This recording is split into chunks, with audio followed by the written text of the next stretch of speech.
Hey kids, it's time to get some SML podcast all up in that. You fuckers ready to go? Yeah. Yeah, I'm ready now. Are you sure? Yeah, I just had to get that out of me before everything. Yeah, I'm good to go. I never said yes. I never said yes. I literally never said it. That was all him. Yeah, I'm good to go now.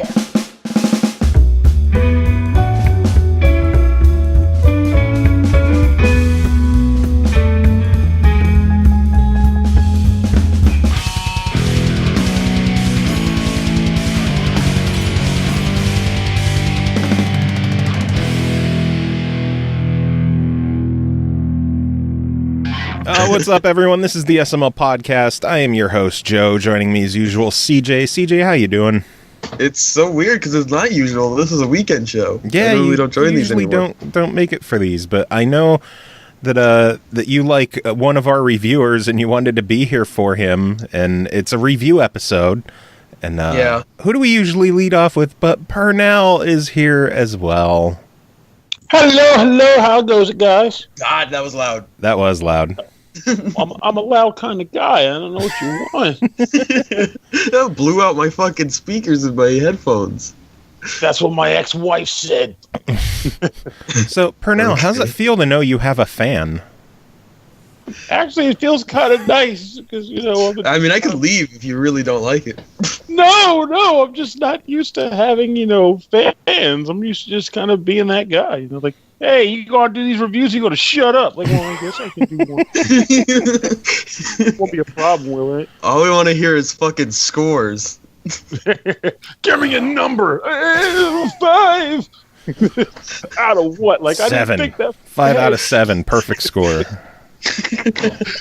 God, that would piss somebody. I was like, you have a 7 range? Like, yes. 1 out of 7.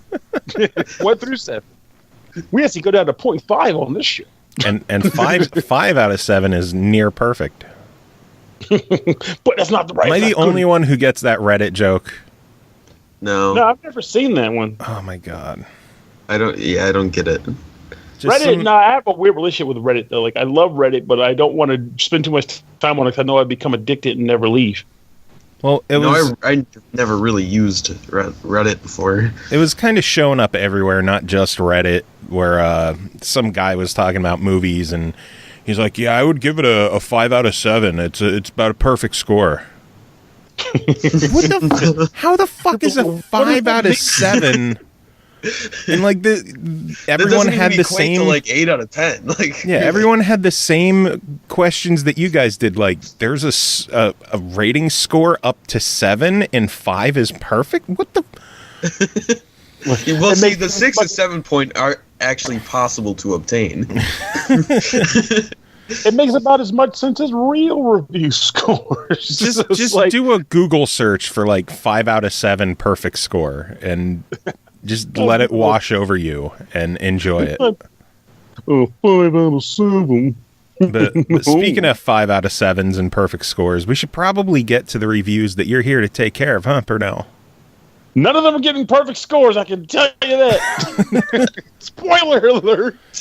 Well, let's kick things off with Black and White Bushido. This one's developed by Good Catch, published by Endemol Shine UK. It released May 16th on Xbox One and PS4 for $12.99, previously available on Steam. Black and White Bushido is a 2D arena brawler that pits the forces of light and shadow against each other. Each team can disappear into their respective colors and move without being seen. Choose a side and enter a world where skill and reflexes determine who will survive and claim victory. Pernell, what'd you think of this one? Well, I will say, I know I made my earlier statement, like, no perfect scores here, but the game is actually pretty cool. I did have a chance to play this in multiplayer fashion, which I will also say is kind of a requirement for this game working out for somebody's buck. You did, to defend the fact that you said there's no, neither of these get perfect scores. We don't give scores. I know, you know what I meant. I know. Thankfully thank heavens that you don't give scores, because none of that here. This is all about expressing our interest and just let you know this is worth the money. What's an interest? An interest involves some sort of apple. Sometimes in a tree, not always. And then when you bite it, you could get herpes. But if you decide to, roll the dice and go for double whammy, you can get 3 oranges. So it's a weird thing there. It has an odd spectrum to it. But back to the game. Something that actually makes sense instead of what I'm rambling about. Yeah. So the idea behind this game, it is a deathmatch brawler style title where there's really no story or anything like that. There's no structure, just here's a game, you should play it. So it starts out with you choosing an avatar and also a spectrum, whether it be light spectrum or dark spectrum. And that is pretty much the team you play on. But in addition to the team that it's focused on, it also focuses on how you focus on playing the game. Because what this game does is it focuses on the aspects of, like the title said, or black and white, but black and white being light and shadow. Or in this case, actually shadow and light. My apologies, people. And what happens is as the level is playing, there are going to be basically platforms and ledges and light structures and just various objects throughout the map that will cast shadows. And light will be bouncing off of the different objects, creating these shadow environments. Light characters can blend in with the light, and shadow characters can blend in with the dark. And the goal is typically to murder the other players, because why the heck not, right? So, in addition to trying to kill, the way you kill people is by either using a charging slash attack, which can be done in up, down, left, or right, or you can find various pickup items throughout the map. Like I've come across caltrops, which I thought were pretty cool, where you lay them down, and if someone walks over them, they start to bleed. So they can't run anymore, and they're bleeding, so they can't hide. So they're a sitting duck when they step on caltrop. Oh, that's There's cool. Bombs and throwing stars. It's a pretty cool concept of the game. It was a lot of fun. We played a number of matches in it, and there are 3 different modes you can play. There is deathmatch with friends, which is typically what you do. Like if you're playing with your friends just trying to kill each other through a time limit, that's what we were doing. There is capture the flag, where a flag will pop up on the map, and you have to try to rush to it and then hold down the button to kind of capture it while you're trying to avoid being killed by your opponents. And challenge mode, which is only available in single player, is basically more like a survival, if anything else. You're just on the map, enemies keep showing up, and you have to keep murdering them in hopes of, lasting as long as possible, and the game will give you a score based on that. So if you have friends to play with, the game has tons of value to it. We had a lot of fun playing the game, literally. But the unfortunate side is if you don't have friends to play with. But correction, I said no, I won't go that far, because the game also has an online mode. So you can hopefully get online and play with other people. And I thought the game was worth that alone. Like, it's a lot of fun to mess around with and try that with. But if you don't want to play online and you don't have friends, the only single player that I've come across, unless I'm missing a component, is the challenge mode. And that, to me, is not going to hold you over. But as long as you're willing to get online or play with your friends, this game is awesome. Well, that is one of the pitfalls of most arena-style brawlers, is that, even with some kind of small challenge mode in there, it's always going to be about the multiplayer. Yeah. Sad but true. I mean, heck, I love Smash Bros., but there's a reason why I rarely play it. That's because I have no friends that like the game. So it's like, it's an awesome game that I never play. I do enjoy the visuals of Black and White Bushido. It has a really cool style to it. Oh, the graphical style is freaking nice. I like the way the characters move on the screen when you do, because basically they have like a very fluid dash motion. And I've been using it's like the woman in a kimono. She has a basically a parasol over her head when she's walking, but then you start to run, and she's like puts the parasol down and just goes into like a dash stance. And like it's kind of nice to see you dash into a guy, kill him, and then you stop. It's like parasol up. It's like, damn, doesn't even hold back on this thing. But there's no difference in the characters aside from like the animations and stuff. But it's an awesome animation style, so it's all right even just to have that. But it's a good game. I mean, as far as I'm concerned, though, this game is, if you have the people to play with, or you're okay with looking for people online, it's worth the money. Nice. Worth every penny. And all right. If you're someone out there who might not have friends to play this with, or friends that own this, let them know that us, the SML podcast, will be giving away a handful of copies of this game for Xbox One and PS4 in the coming week or so. There we go. So you'll at least have those guys to play online with. Yeah, we got you covered on both platforms this time. So keep an eye out on our Twitter feed at the SML Podcast, and look for details, because we'll be doing that fairly soon, probably next week, probably. Yes, I guarantee. Sooner you get those guys together and get that gameplay on, the sooner people can release their pent-up frustrations in a black and white bloodfest. Indeed. And I guarantee that you're going to need to mark what system you want it for in your email, so don't forget that, because that shit's annoying. Don't be like, hey, I want to enter, and then just like not tell us what you want to enter for. Don't be that guy. But if you're okay with getting it on either system, you should probably mention that too, just in case it comes down like a count. I'm like, okay, well, we can give it to this guy and this guy. It's like, well, this guy, we have so many for this one, but this guy is also okay with this platform, and we have an extra one over here. So, hey, everybody could win. So be considerate and be inventive. If you have entered our contest without listening to our show and listening to how we do the giveaways, listen to one. Yeah, it's fairly obvious. Some of the people that don't listen, because they send the same emails every time and wonder why they don't win. Yeah, you got to be inventive with your entries with us. I think one of our favorites of recent is Aroto Demedo, who just always finds goofy ass ways to enter our contests, and that's why they keep winning.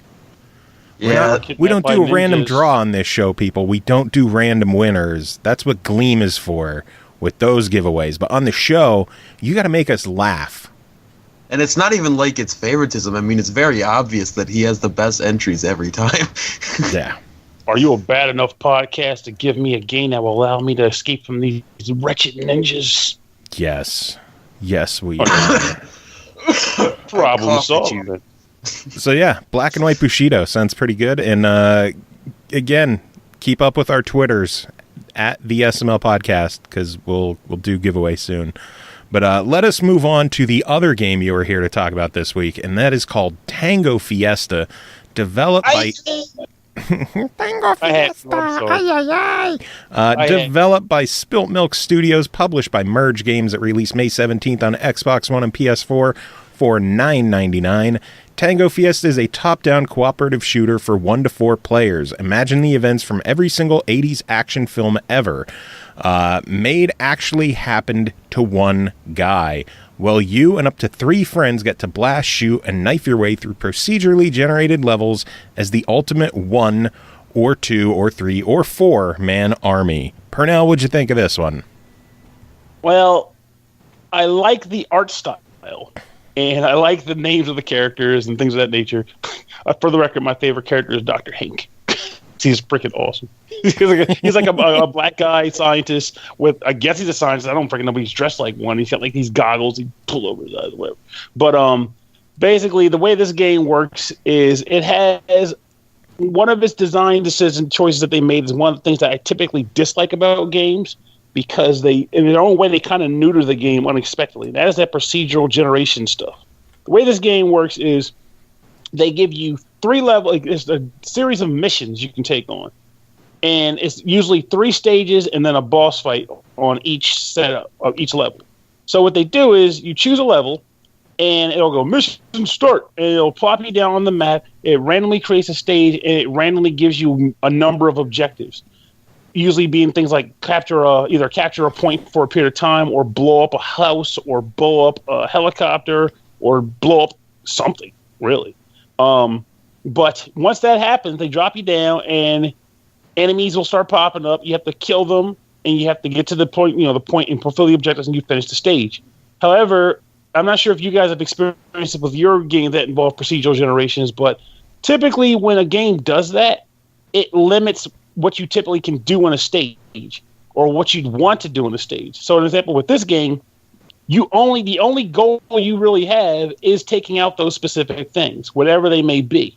There's no purpose for searching the map unless you really, really need ammo, which you might be able to kill a guy to get it. But I'm sorry to say, or not sorry to say, you want to search for a guy to kill for that, because they spawn all over the freaking place, including right on top of you, which is annoying. I've had maps where the game has dropped me down and I get murdered by like weird flying heads immediately, just like flew into me and killed me. And I'm like, what the hell? I just started the level. And it's because it's just how the procedural generation works. I don't freaking know.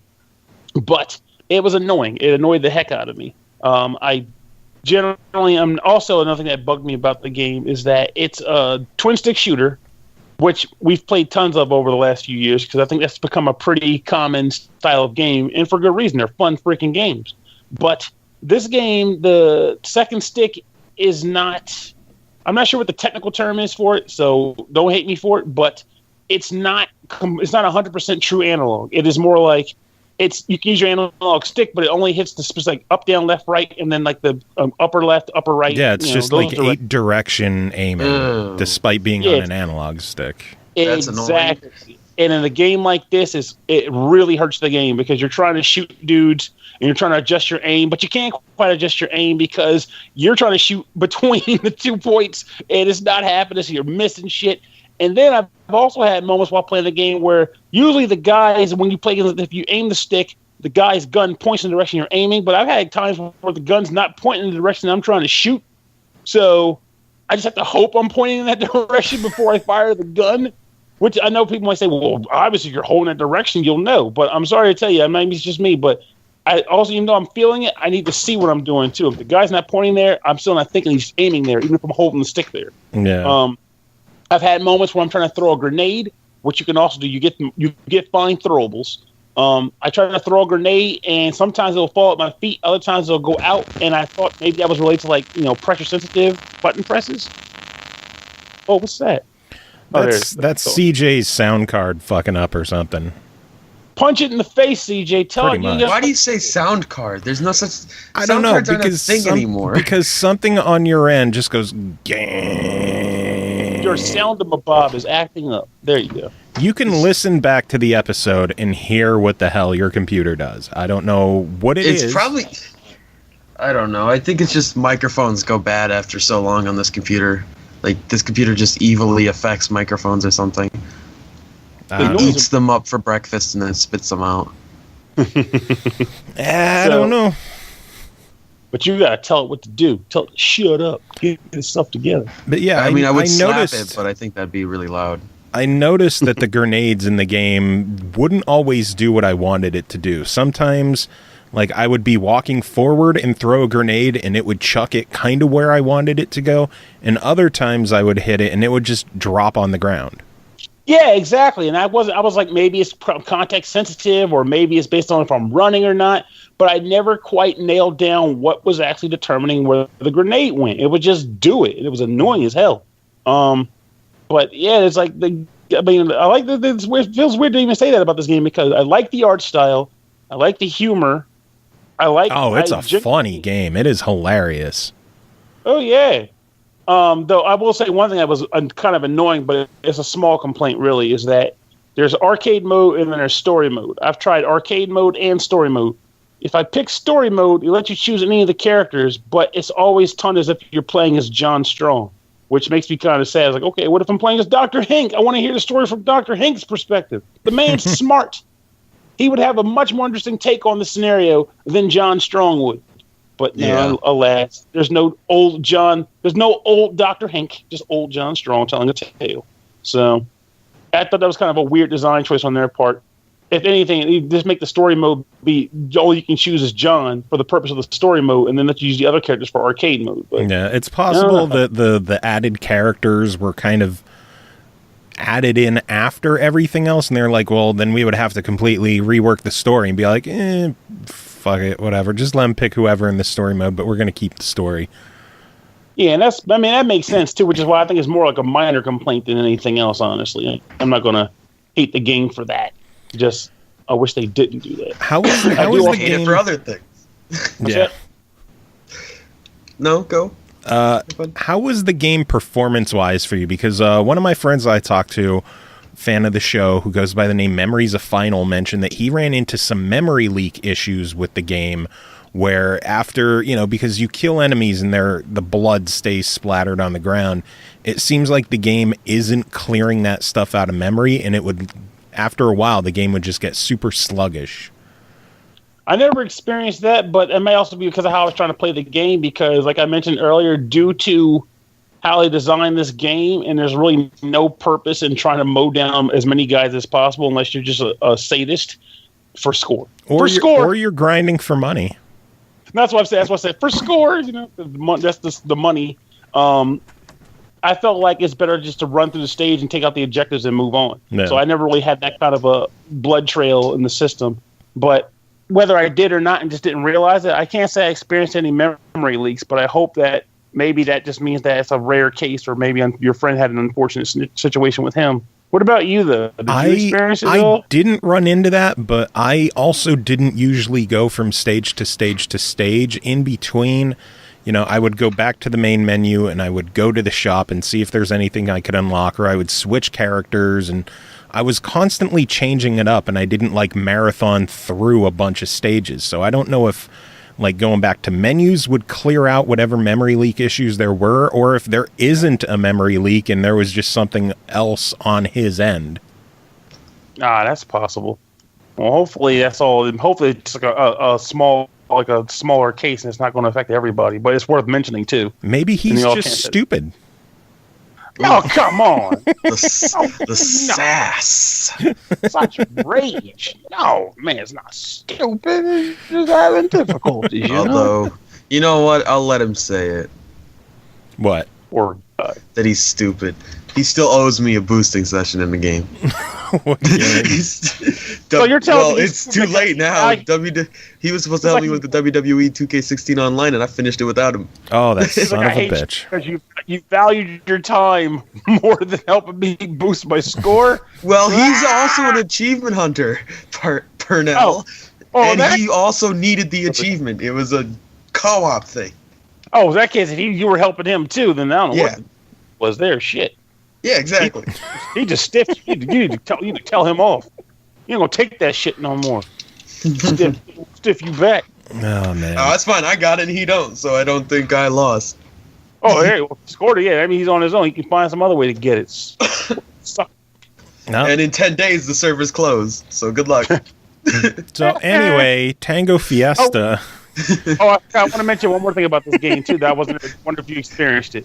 So as you're killing mobs in this game, every once in a while you come across a guy with an icon over his head. It'll either be like a health kit or an ammo unit, or I guess like a general, like a badge icon, which determines what rank the guy is. Yeah. If you kill, my gauge was that if you kill a guy with an item marker over his head, you'll get whatever item that is. But I've had more than a few cases where I kill a guy with an item marker over their head and I don't get squat from them. Yeah, I'm not sure what those mean. I don't know if it's possible that that's an item that they have available to use. If you shoot him enough, he could heal himself. Or if there's a chance the item can drop. I'm not sure how that worked. I mean, I'm going to lie, just by designing how the game is, I don't think they would have designed this with the guys using items like that. Yeah. So I'm thinking it's probably like what you were suggesting, which is that maybe they could have the item and use it, and it's a chance of them dropping it. But it still just seems weird because it's not explained at all. So it just seems odd that a guy will have an icon, won't drop it when he dies. And I've sometimes had guys with an icon over their head, but they drop something completely freaking different. Yeah. I need a healing kit. Guys dropping ammo. I was like, what the hell are you doing? I need the real shit, not this fake Bojo. Yeah. But they ain't listening. They're just dropping garbage. But it's weird. It's a very weird game. There's a lot of odd decisions that were made here. I think even with the missteps, it's still a fun and funny game. It has a solid lineup of characters. A nice lineup of weapons that you unlock through the game as well. For $10, what do you think on this? I'd definitely call it a try it, mainly because it has those positive quirks like you mentioned before, but there are also a lot of other games out there that do this, some of which do it better.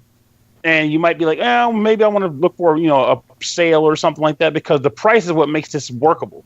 Yeah. $10 for dual stick shooter is pretty decent, but I mean, you never know. I mean, with the way sales are dropping half the darn time, one of those other games might be out there. But true, if you like 80s references and the humor that comes from them and things of that nature, you might get your money's worth just by playing it for those.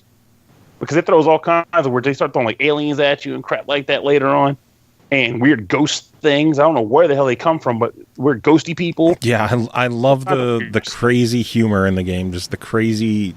It has style. If nothing else, the game is covered in style and blood. Yes, I agree. Blood style, bloody style. So, and I mean, with those things in mind, I think it's definitely worth at least a try.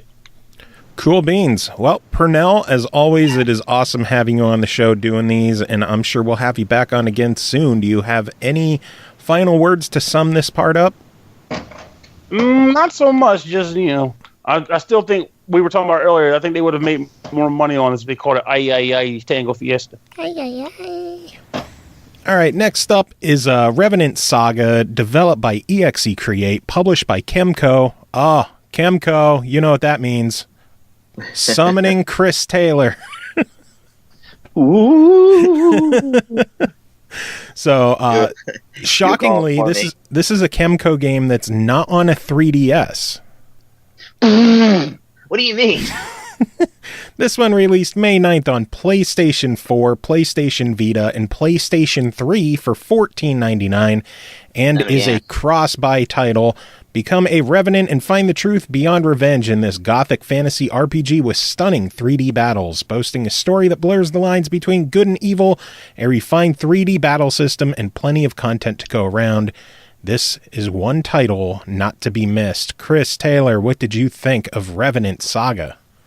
I don't know. I missed it. No, I'm just kidding. What? I know. I probably would have, actually. I don't really pay attention to PlayStation releases as much as the other stuff. But, obviously, I had to be summoned for this one. So, yeah, Revenant Saga. So you what we are had Captain here, KEMCO. Apparently. That's an okay title to have.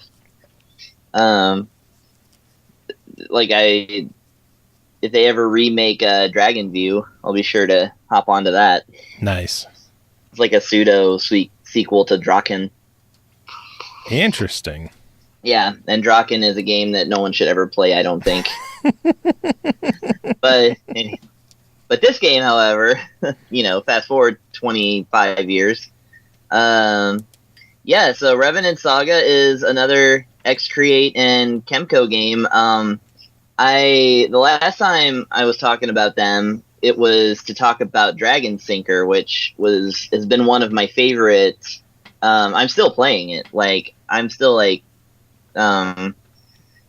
putting off my Dragon Quest VII to play more Dragon Sinker and try and get to the end. But that's the sign of a good game. If you're holding off on Dragon Quest, I think that's becoming a recurring theme for me, though. Putting off the Dragon Quest VII. I think I've been doing that for like a year now. So yeah, they had gone to the 8-bit style, true throwback retro RPG with just 1,000,001 contents.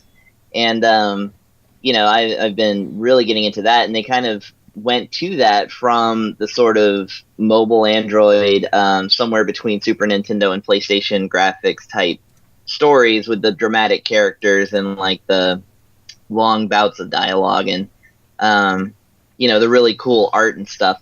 And so Revenant Saga is basically they're going back to that and then improving on that instead of pushing forward with Dragon Sinker stuff. I was playing the game and noticing things that weren't in there that were in Dragon Sinker, which having been playing these games, or since I've been playing these games since Infinite Dunamis, it's I've been watching the sort of incremental additions that they've been making. So for them to take a step back on features, I was kind of I don't know about this now.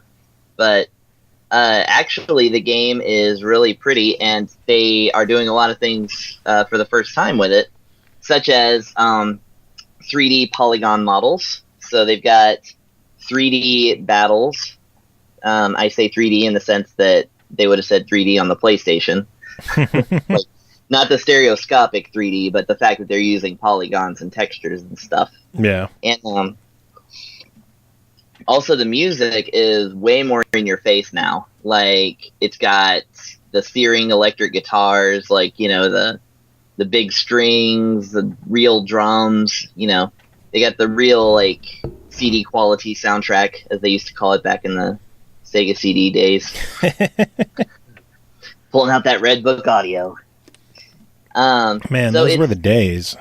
I know. Such a simpler time. Yes, and yet somehow, like, everything was so state of the art. But yeah, so, like, this game is essentially like one of their mobile games, but given a huge facelift, and of course expanding in ways that one could when one goes to, you know, such a powerful thing as the PlayStation 4 or Vita or PS3 or whatever. So, the game follows it. As far as the story goes, like, if you've played anything between Alphadia and Unlucky Mage, you've seen, like, the kind of story beats that sort of follow. You start with a male character, of course, who has some outsideriness about him, who is on his mission, and who meets, you know, various characters that join him, and they range from being sort of mighty but totally innocent Valkyrie lady partner, who's actually, like, probably my favorite character in the game so far, to the, you know, sullen badass that gets into fights with all the other characters and just really doesn't belong in your party, but you have to use them anyway due to some kind of duress. And they even introduce one of my favorites, the little girl with the long pigtails, who turns out to be some kind of badass as well, with a secret, with ulterior motives. Nice. Yeah, so now I will say, though, that this story is a little more fleshed out than others, and it actually does bring in some complexities. You know, you've got a lot of characters dealing with morality in an interesting way. I mean, ways that you would probably see in, like, a PlayStation game, but it's definitely a couple shades more complex than your average, you know, sort of RPG of this ilk. That is to say, like, anything that KEMCO's come out with so far, this one is a little bit of a step forward. So if you're one who likes to play RPGs for the story and just kind of figure out what's going to happen to the characters and stuff, this is one of the more compelling titles, I think. Without giving anything away, I can say that much anyway. All right. So it sounds like a nice, instead of a 16-bit era RPG, it's more like a 32-bit era RPG, and a solid story behind it with somewhat stereotypical characters. Yeah. You know, they make the puppets dance in an interesting way. Hey, as long as it's got a good story and good gameplay, it sounds good to me. Yeah. Now there are a couple of things that I think maybe, because you say 32-bit, but at the same time, like, there's some aspects of its sort of mobile game roots that it clings on to tenaciously, and one of those is a kind of like a slightly jerky animation whenever you're walking. And in fact, with the PlayStation 4 controller, they've introduced now 8 directional moving, so you can now move diagonally, which is what my characters remain. Yeah, I know. Earthworm Jim all over again. What the hell? But yeah, since you have now 8 points of articulation, it tended to be with my stupid thumbs that the character would move diagonally more often than not when I was using the PlayStation stick. So I was kind of like, all right, D-pad for me. But I'm not a big fan of the PS4 D-pad. It's a little too recessed. So I did find myself being like, you know, sort of cursing my left thumb. But there's not really anything in the game that it's not a hindrance to the gameplay, because the gameplay is such a traditional menu-based RPG type thing. So it's like and plus you get used to it. But I did notice that it was I had been spoiled by Dragon Sinker, which has meticulous, like, precise controls, you know? Yeah. But, I mean, having said that, that's, to me, I like these kind of games better than the ones where you're in 3D running around with your guy that's, you know, like your, like the Tales games and everything like that. You just got your costume cosplayers running around hallway after hallway. So I have a question about the game. I'm not sure if you would know about this or not, because I know that you don't have access to a Vita or anything, but does the game have any kind of cloud save, cross-save functionality? Because I know, I'm trying to remember what the last PlayStation KEMCO RPG we talked about was, but it was cross-buy, so you would get it on the 3 platforms, but it was not cross-save. So you would have had to play them separately on each of the 3 platforms if you were to do that. Yeah, I never messed around with a Vita before, so I couldn't actually tell you on that one. But I mean, did you recall? Did you recall seeing any kind of options of uploading like a cross save feature or anything like that? It didn't have anything like that. It just had 3 slots, and you would just, you know, save to a slot. Really, basically like all their other games. All right. Well, sounds like a little bit of a bummer. I know that was one of my only gripes with the last PlayStation RPG that KEMCO put out. Just because it seems like having one purchase count for 3 platforms is awesome, but it sucks that you can't carry your progress over. Like, start at home on a PS4, upload your save, download it to your Vita, and continue playing. Yeah, that's something that, honestly, I guess as a Nintendo guy, I'm just used to not having that, you know? Yeah. Like, for instance, Quest of Dungeons. Like, True. I have that on 3 systems, and all of them are unique to themselves. Like, in fact, even when I beat the game, I've now beaten it twice on the 3DS, both the Mansion and the other thing. So, and yet when I'm on the Wii U or PS4, I'm starting all over because I don't play it as much on there. I don't think it's as big of a deal with something like Quest of Dungeons, just because that one is a roguelike where you're kind of expected to start over every time you play. That's true. But yeah, and I guess I didn't see any evidence of a cloud save on there. That's something I feel like they could have overlooked and maybe should work on.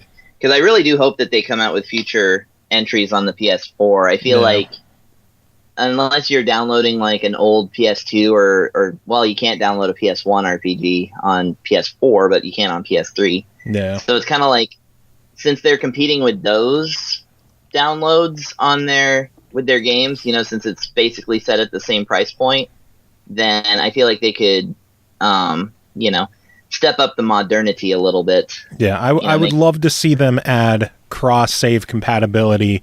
Just for someone who has a PlayStation 3 or 4 and a Vita, you know, you're getting the game on multiple platforms. It would make sense to be able to have the same game save across multiple platforms, but I don't know the technical requirements to program something like that, and I'm not going to armchair code here, so I don't know how difficult that is to implement, but it would be nice to see them add it.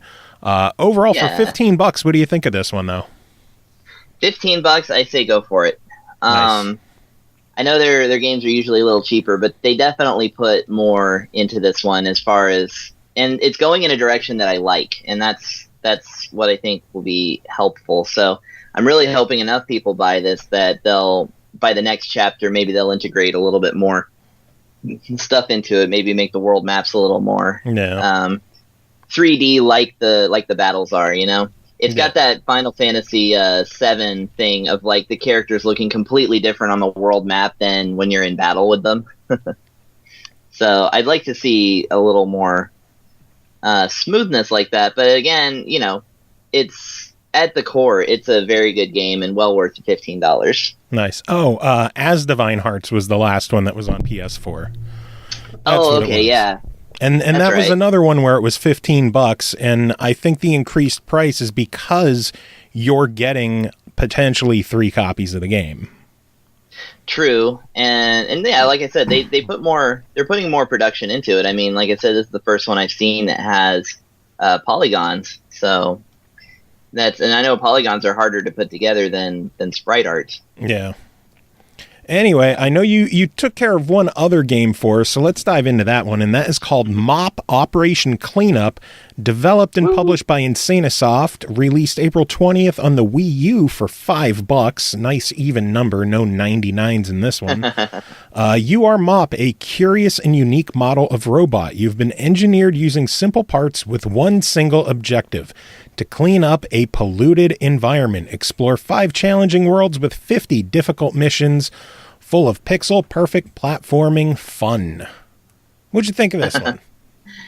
All right, so Mop. I was excited about this one because it's a little robot who has to clean up like the entire world, and that harkened back to one of my favorite games, Chibi Robo, on the GameCube.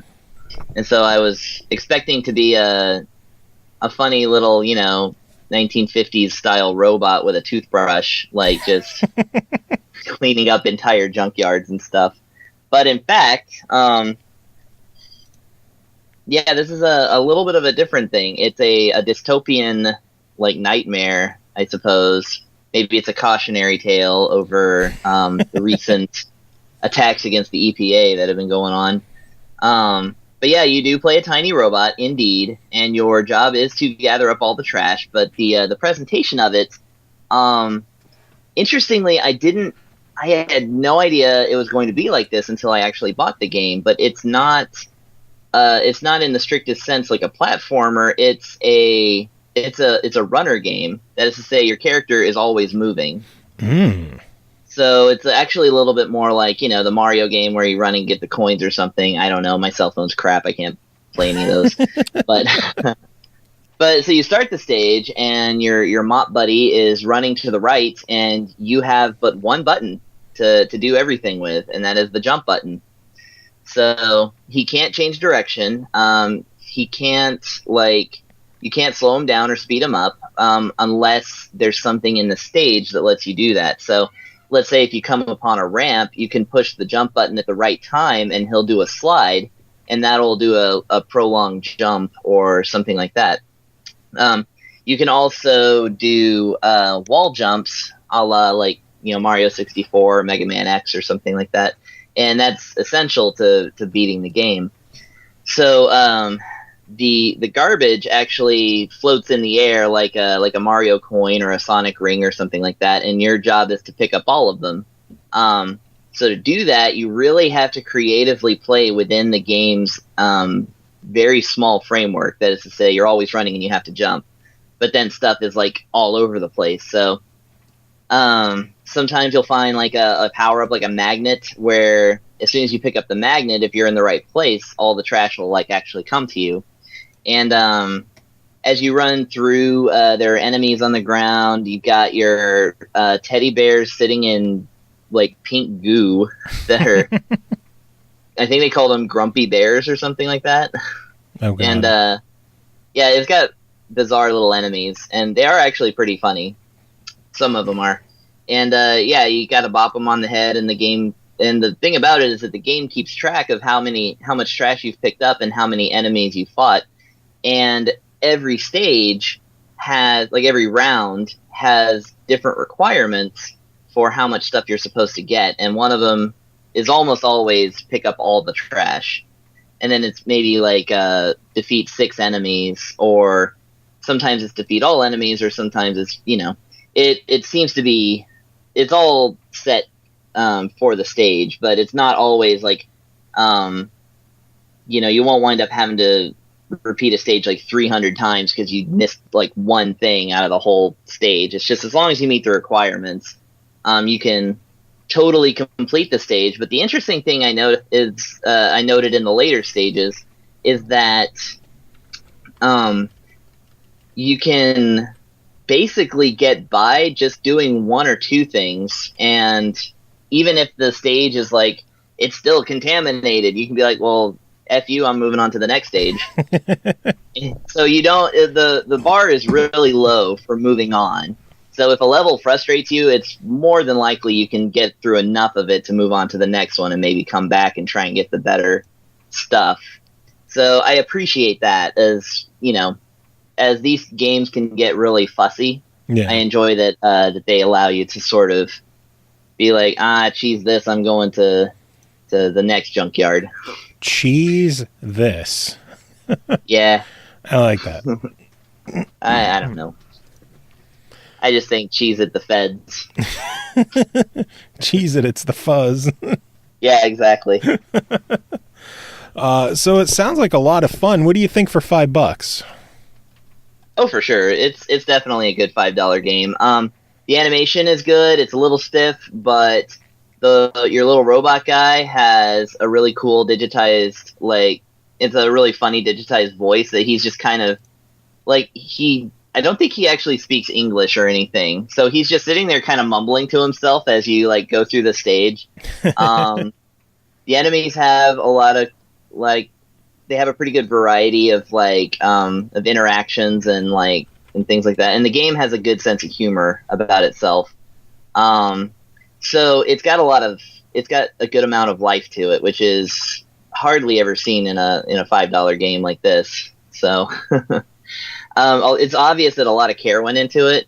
And the thing is about the actual platforming and these games, like I said, they tend to be fussy, so you have to do things perfectly. And this game is very good about putting things in the way, placing things just so that you actually do have to be really creative and utilize some puzzle solving and that pixel perfect jumping in order to get through things. You have to figure out all the physics of the game in order to get the best scores. So that easily kept me busy for hours, and I think that's always worth $5.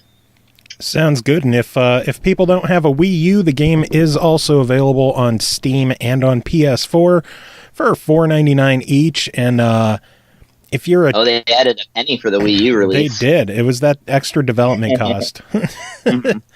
And if you're a cheap bastard, we are going to have a handful of giveaway copies on the Wii U coming up in probably a week or so. Sweet. And I was just going to say, at least this one, you actually do get the sound out of the Wii U controller, unlike those two games I reviewed a while ago.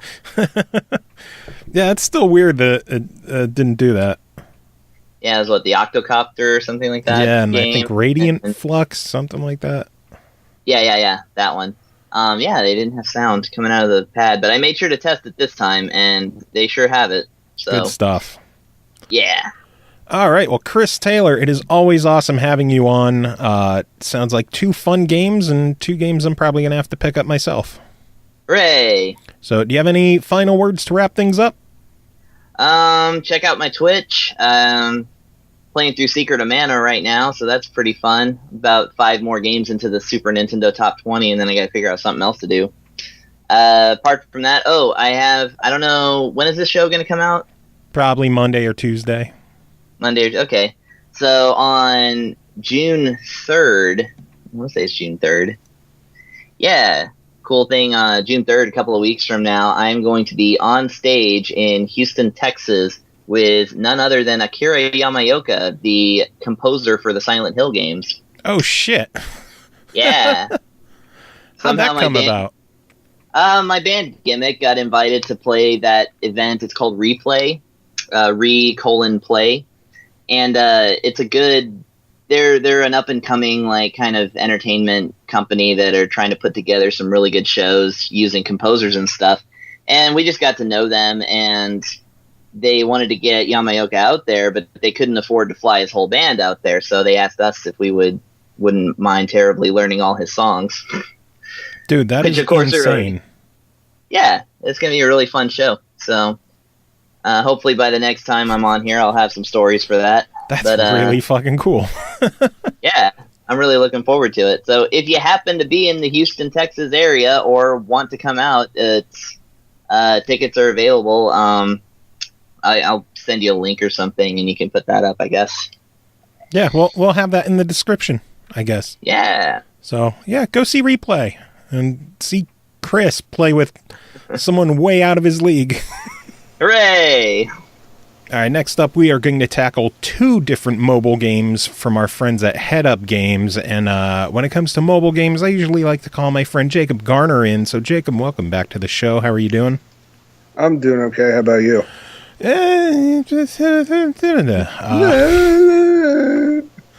So you covered 2 different mobile games. We are going to kick things off with Super Blackjack 2 Turbo Edition, developed by Stage Clear Studios, published by HeadUp Games. This one released on iOS and Android May 11th for $2.99.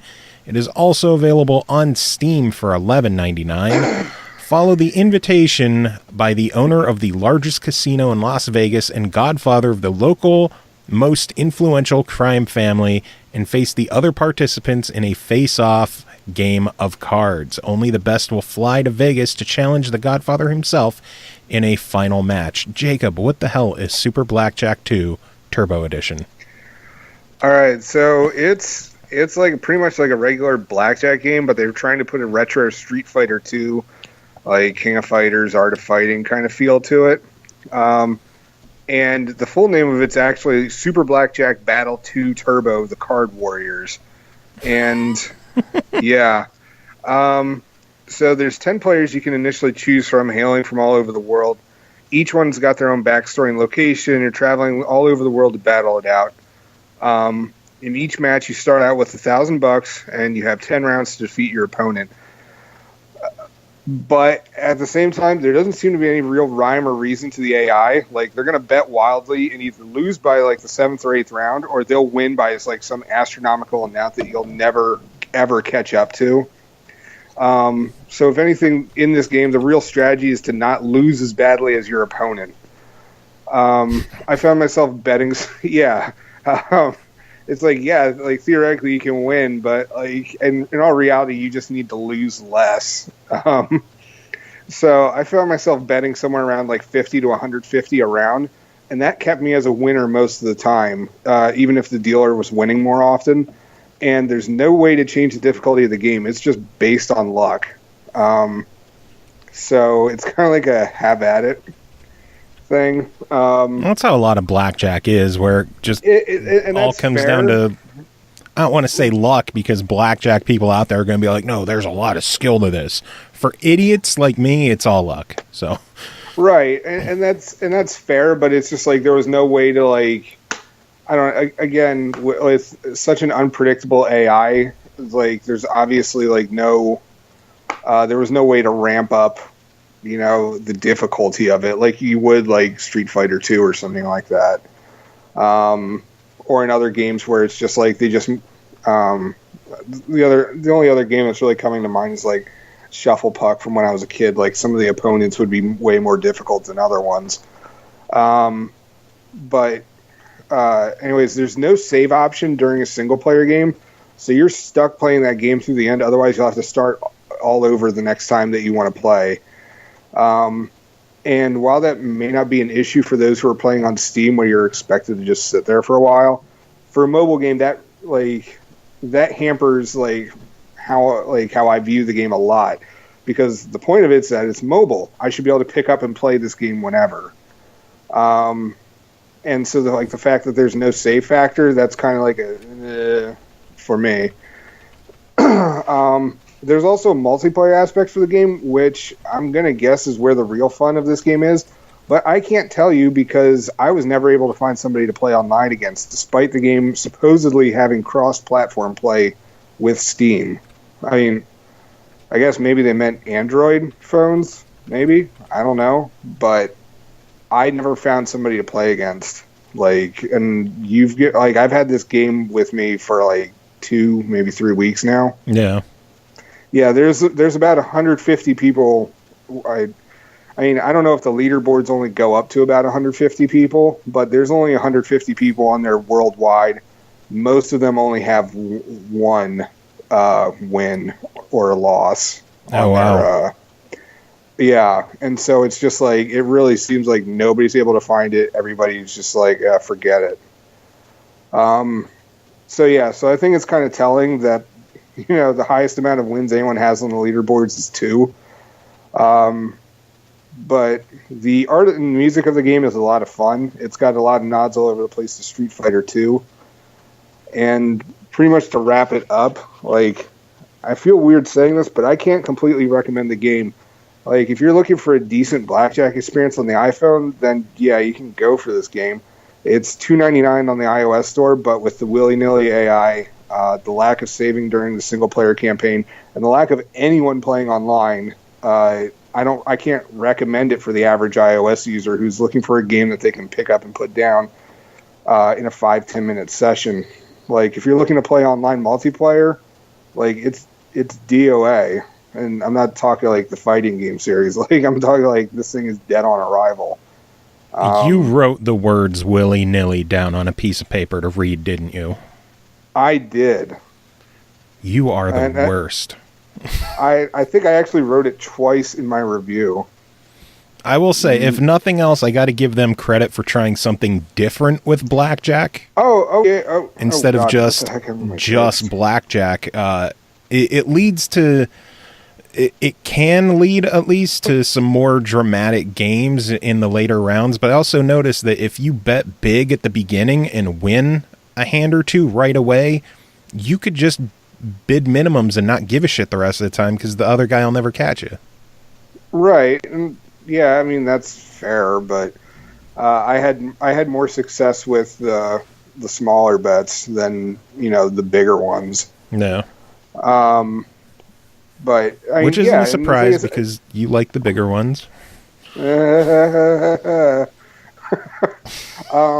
yeah, like, I really did appreciate the art style of it, and that's really the biggest selling point of this game, which is also, the other issue. Because, I mean, like, yeah, I have a problem with this game as, like, a mobile game, but as a Steam game, I'm also looking at it, and this thing costs $11.99 on Steam. And if you're like, if the main draw of this is supposed to be the multiplayer aspect, nobody's playing it. At least not yet, anyway. No. I mean, I'm hoping like with more reviews, like interest will pick up. But like the Steam game's been out for a bit, so yeah, there's always a chance for a community to build around it, at least. Yeah. I mean, if the saving's fixed and there was a decent community, I'd give this game a full recommendation.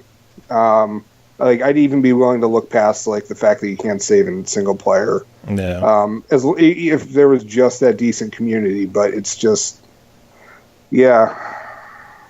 For those who might be interested in getting it on Steam, up until May 26th. So by the time this episode comes out, you'll have 3 or 4 days. It is on sale for $407.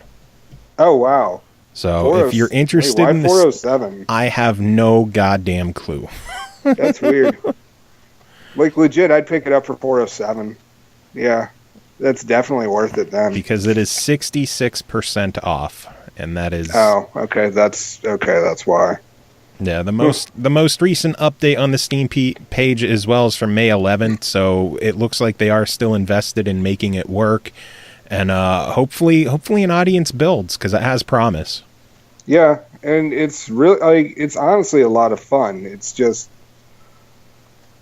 no one's playing it. So come on, everyone, buy this game and start playing it. So then the leaderboard's gonna have more than 2 wins on there. Anyway, the other game from Headup Games to talk about is called Anybody Out There, Dead City, developed by Everbyte, published by Headup Games, released May 18th on iOS and Android for a whopping 99 cents. A message from an unknown number, will you answer? Anybody Out There, Dead City is a game in which you emerge completely in an incredibly captivating real-time adventure. Your choice of response will determine the fate of a complete stranger and decide over life and death. The only thing at your disposal, your phone and the Messenger app, and your wits and empathy. So what'd you think of this one? It was okay. And that's my review. You need a bit more than that. No, I got way more. I've got way more than that. So the game's similar to a previous title that I've reviewed for the podcast, Vampire the Masquerade, We Eat Blood and All of Our Friends Are Dead. If you remember that from probably like 40 podcasts ago. And it's similar to that in that all the information is presented to you in the forms of text from a messenger app. You get a message from somebody identifying themselves as Sam. It's never really made clear whether it's a boy or a girl. They kept that. They kept that throughout the game, I guess, to give it some sort of mystery or like to give you your idea of Sam, so you can use your own imagination. And Sam is the survivor of some sort of zombie apocalypse in a city that is not yours. Neither of you know each other. Sam was just lucky to have picked up somebody's cell phone, and they had your number listed as one of their favorites. Sam's frequently going to text you with the latest situation. You'll comment with a suggestion as to what they should do next, or give support and or put downs, and the situations get more intense as the story continues. Now, unlike Worlds of Darkness that I had reviewed earlier, anybody out there expects and encourages you to play passively. When Sam disappears for a few minutes to check something out, you can exit out of the game for 5 to 10 minutes or wait till you've received a notification from the game itself. If you don't answer right away, that's okay. It has no bearing on the game, much like the Lifeline game that I had reviewed even like farther back. I think probably around this time last year I had reviewed it. So, go dig up May 2016, podcast and search for it.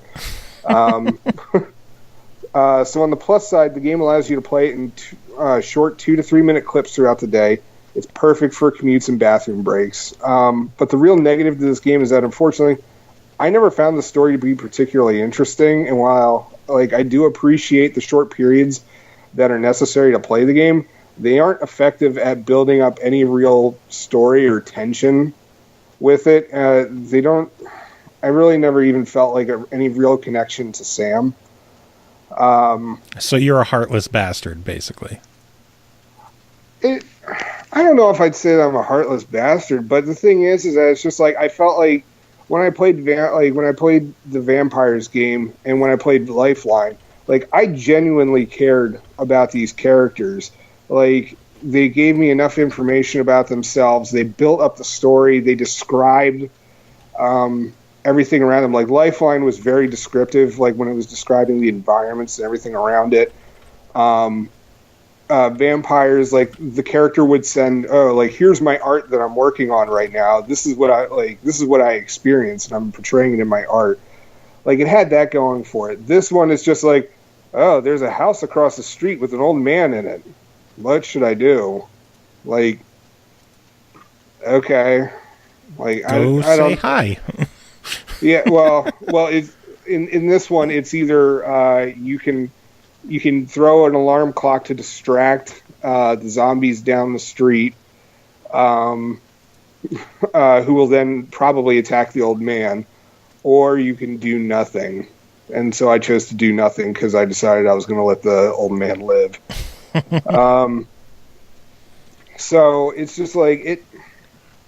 Yeah, I get that you're supposed to use your imagination, but it was very bare bones. If you're looking for an engrossing text adventure, this one could use some work. But my other complaint was that the Lifeline and Worlds of Darkness games at least had ambient soundtracks to go along with it.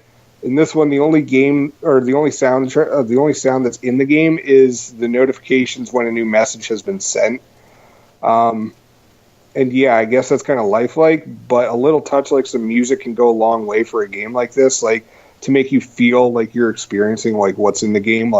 Lifeline, that one was in a sci-fi thing, so the soundtrack was Alien, and Vampires, that one had a very artistic, I don't want to say indie feel to it, but it fit, Here, there's nothing. See, I honestly think that not having music fits this game more than if there was a soundtrack playing, because the game is meant to be you texting with someone. It's not like when you open up the Facebook Messenger app that you have a soundtrack playing the whole time.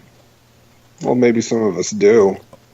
Well, just because you're constantly playing Thomas the Tank theme for your kid doesn't mean that everyone else is.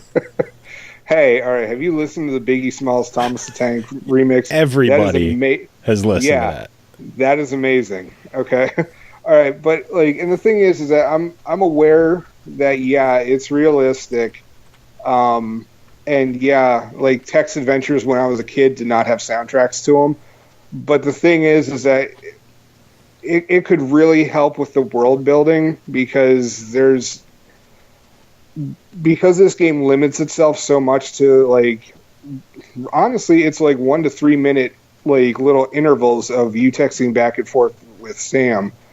That it's just like there's really nothing to it. Like I don't know. It just it needs help, and the 1 to 3 minute clips of it is as much of a bane to it as it's a blessing. It's really it's odd, but the thing is that for 99 cents, it's a decent game. It's a tad forgettable, but it's decent. And for that price, it's definitely worth a spin. I mean, 99 cents. If you're a fan of text adventures, you can't lose on this. Nice. I've had my eye on it. I like how unique it is in what it's doing, where it's not trying to just be another like choose your own adventure thing. It's trying to make it feel like you're talking to someone via text message. And I guess it might not be the most emotionally involving game, but I like that they're at least trying something different. Yeah. Helpful. Very helpful sentence right there. Well, I want that transcribed. You know what? Shut up. Yeah. That is I want that to be the quote from the SML podcast on that they'll put up on the website. That'll be good. I don't know. It's just like I'm thinking of like back when I was playing Lifeline, and the thing is that it had a similar thing going for it, but they were able to do much better world building. Again, they had the ambient music going along with it, and it's just I guess it's not completely realistic, but when you're not going to take a lot of time to describe the world around you, and then it's just like, oh, well, I'm in a house, or I'm in a building, and I'm just running to the building next to the building. Like, they don't even say, they don't describe what the buildings even look like, or, what kind of room you're in. It's just very basic. It's a very basic text adventure. But you would have to think, if you're talking to someone, like, if you were texting me, and I was like, hey, where are you? You'd be like, I don't know, I'm in some fucking place next to a house. Well, okay, well, where is it? I don't know, it's a fucking house next to a house. Like, it seems like... Well, right, but then you could be all right, well, can you describe, what does it look like outside? Like, can you see the road? Like, can you tell me, what intersection you're on? I just know that if I were texting someone and they wanted these long-winded explanations... That's asking too much for me. It's goddamn text messaging. If anything, I would take a picture and show you the house and be like, dude, look, I told you it's a fucking house that looks like a house. And the thing is that that's actually fair. And I think that actually was one of my complaints about of the vampire game, because it was none of it was just how he's telling the story isn't actually realistic. But then here I am actually complaining that when it is realistic, I'm not getting enough of a story, which now which just goes to show that you're a picky bitch who can't be pleased. I'm not going to disagree with that. So overall, it sounds like definitely check it out. Nice. Looks like Headup Games has 2 games that very unique in what they're doing, but just needs a little bit more polish. And possibly a sequel could be more fleshed out. Who knows? Yeah, I mean, I don't know if I don't know if anybody out there is supposed to become its own thing, kind of like how Lifeline did. Because Lifeline's now its entire... It's its own series when the latest one that I've got is one where you're in a snowstorm, or you're connecting or you're talking to somebody who's in a snowstorm. So I don't know if maybe anybody out there could keep doing kind of like this genre thing, like, oh, well, we'll do like a sci-fi, like Alien Abduction one next or something like that. Maybe. I don't know. I'd be interested in checking it out. But Jacob, thanks so much for doing these reviews. I know you'll be back on soon, either via voice or via text, whatever you decide that week. Do you have any final words to sum up your reviews? Joe sucks. You bitch. All right, last game to talk about tonight is called Gorescript, developed by Sergui Bucur. Sure, why not? I don't know that name. Published by AmusedSloth, which is an amazing name. Released June 15th. It releases June 15th. Yeah, I was gonna say that's not past tense. Wow, that's a bit ahead still. For $9.99 with a soundtrack available for $2.99 as well. Gorescript is a classic first-person shooter game inspired by the great old classic first-person shooters that define the genre. Fight your way through 18 handcrafted levels of frantic action-paced gameplay from easy to hardcore levels of difficulty. CJ, what did you think of Gorescript? So yeah, Gorescript is basically that. It plays very much like Doom, actually, which isn't surprising considering it says inspired by classic FPS games, but it's very, very similar. All of the movement in the game feels like you're sprinting in Doom, holding the left trigger like you would in the arcade version, and even everything down to having to pick up keys in order to unlock certain colored doors. Ooh, that is to get to the end of the level. Yeah, this is very, very similar to Doom. The movement is very fluid, and it's very easy to dodge your enemies if you're playing on an easier difficulty. I assume harder difficulties, they probably shoot a lot more, and there's a lot more of them. But I'm a noob. You bitch. Or I would say scrub. Noob isn't really the right term, because noob would imply that I'm new to games, when really I'm not. Well, maybe you are a noob. No, these kind of games are definitely up my alley. I'm really enjoying the shooting in the game. It feels very solid. Everything just goes where you aim it. The sensitivity is a little bit odd to get used to because it's very, very low. Even turning it up the whole way is very, very low. But I saw a complaint on the Steam forums about that, and they said that they were gonna fix that and increase the level that you could change it to, so that hopefully it's not so damn slow. It's always good. I mean, the game is still a little over 3 weeks away. And in an email, he did say to me, let me pull up this email, because I asked if at the time if there were any embargoes since it was so far away, and he did say no. It's like, yay, we're indie. He said, please have in mind that while the game is not 100% ready, the version that you'll get access to is feature complete. So there is some minor fine tuning that I'm sure is going to come along as it goes, but you do have a feature complete game. Yeah. There's also something that keeps you playing with the permadeath mode, which basically makes this game a roguelike rather than just progressing through levels and trying to beat the game.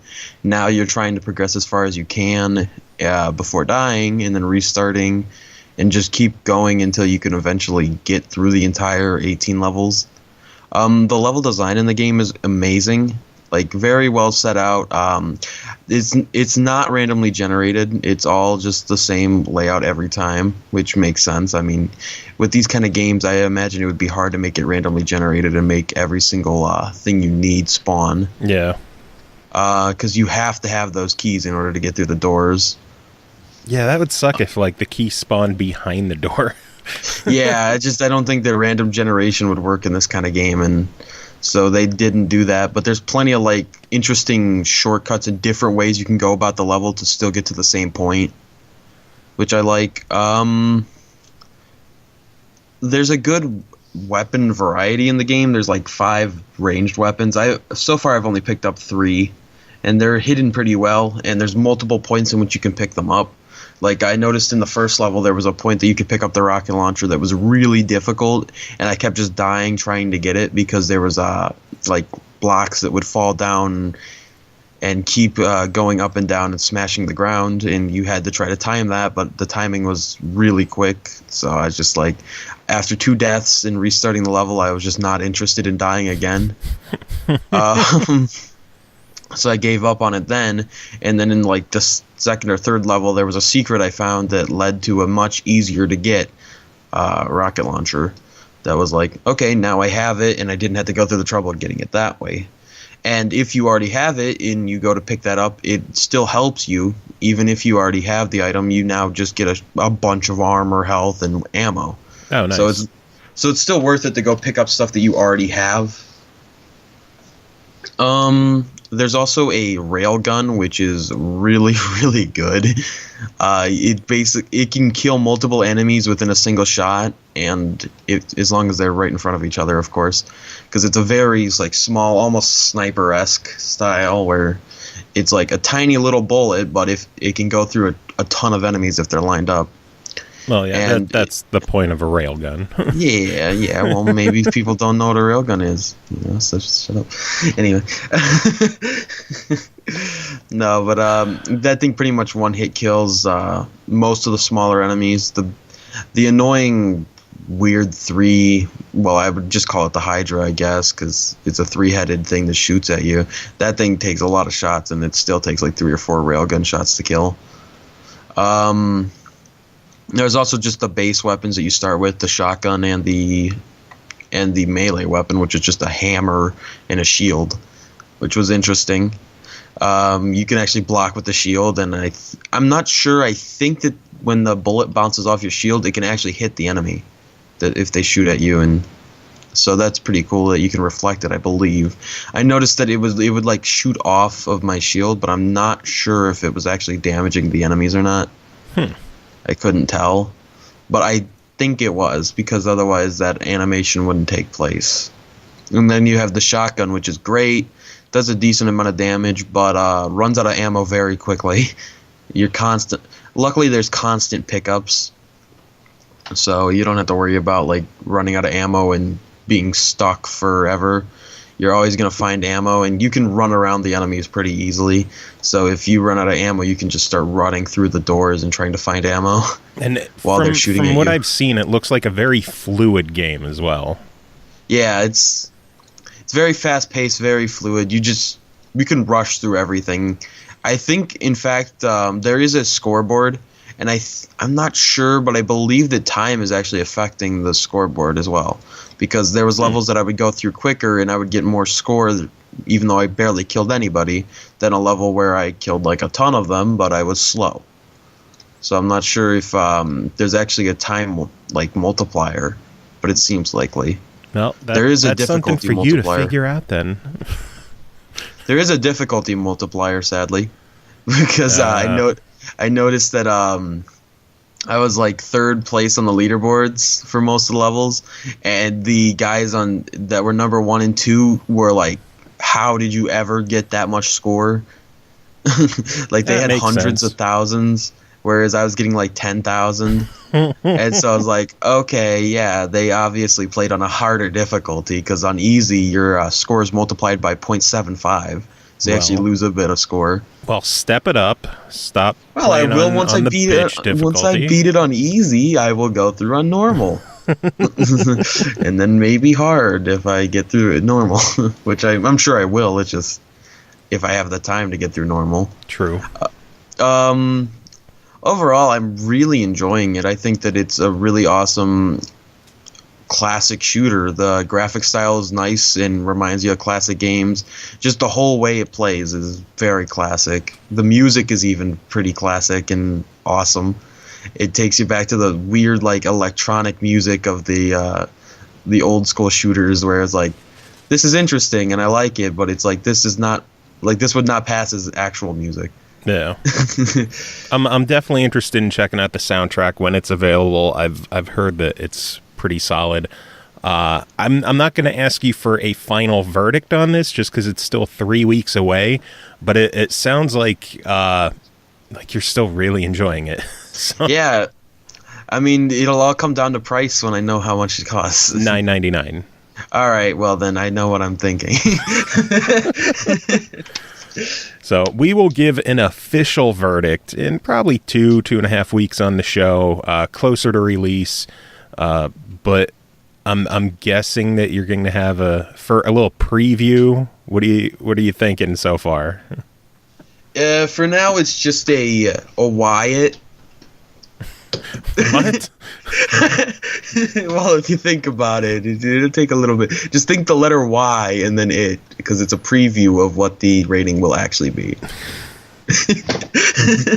You're the worst.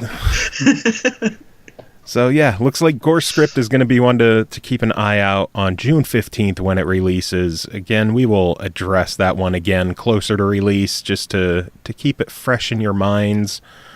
But that's it for tonight. That was a quick episode. Well, I mean, you weren't here for Jacob and Chris, so you missed those. Because editing. Well, that's fine. I got to be a part of the best review, which was my own. But yeah, I guess that's it for tonight. We'll see you guys on this Friday's episode. We'll be talking Portal Knights then, which I'm excited to finally talk about. Yeah, this should be pretty interesting. We were hoping to talk about that one on this episode, but I want to put more time into it because I'm having a lot of fun with it. So yeah, so far I'm enjoying it. I definitely need to put more time in as well. But yeah, we'll get that on the show next, and that's it for tonight. CJ, have any final words to end this? Why not?